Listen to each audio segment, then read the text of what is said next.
Hello world, and welcome back to the Dweebitron channel. This week in episode 5, we will be studying Vaseline glass, opalescent glass, and telephones. But first, let's see what sold this week. Remember this bottle from episode 2? As predicted, it didn't quite get $50 because it had some damage, but it still sold. Someone asked me why these sell so well. The answer is because people like to paint them up like the ones from the I Dream of Jeannie show and sell them that way. I'm fine with that. Here are 3 of them that recently sold. Amazing, right? This Howell & Jones drugstore bottle sold this week. This is a bottle I dug myself out of an old dump. I need to go dig that dump again. There's more there. Also on the list this week is another one of those can openers. If you remember, I bought the entire lot for $5. It was the purchase that just keeps giving. This Wii Far Cry game sold for $7.50. I don't even know where it came from. I just found it in my stuff and figured having a few bucks in my pocket is better than having a game I can't play. We discussed this Culver cocktail mixer in episode 4. It sold for $48.75.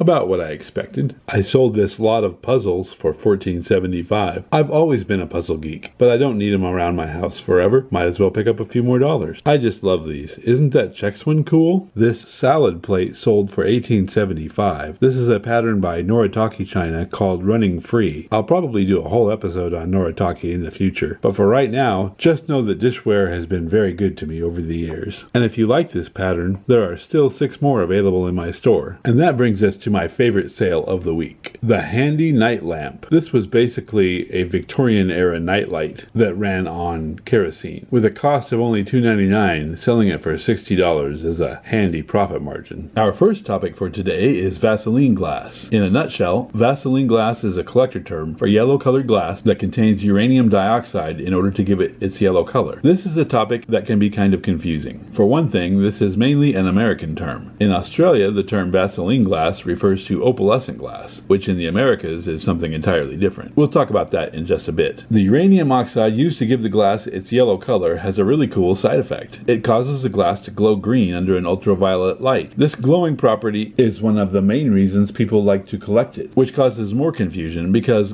glass that glows green under a black light due to the uranium oxide is not always yellow colored under normal lighting. Green glass can also be found that glows brightly green, as well as a custard colored glass that also glows green. There is also a lot of yellow glass out there that looks just like Vaseline glass but does not glow. There are also pieces of glass of various colors, including clear glass, that glows green but does not contain uranium oxide. Manganese added to the glass as a clarifying agent will also cause the glass to glow lightly green. Many collectors insist that only yellow colored green glowing glass should be called Vaseline glass, but that is not a debate that is likely to be settled anytime soon. And that brings us to our next discussion, opalescent glass. For the purpose of this discussion, we will only be referring to the type of opalescent glass with the milky white edges. There are other types of opalescent glassware, but the type with the milky white edge is the type you are most likely to find secondhand at a sale in the US. This type of opalescent glass is made by including special ingredients in the glass formula that turn one color when you first make the piece, but turn milky white when reheated. So to make this basket, for example, the base would be formed in a mold first, and then they reheat the top edge of the basket until it turns white. Then they add the blue glass handle. Here's a surprise for you. That Vaseline Swan from the last discussion also counts as opalescent glass. When Vaseline has a milky white edge to it, the color is called simply Vaseline opalescent. The construction of this piece is similar to the basket. The body of the swan was pressed into a mold, and then the top edge of the bowl part was reheated until it turned white. Then they added the swan's neck and head to finish the piece. And now for something completely different.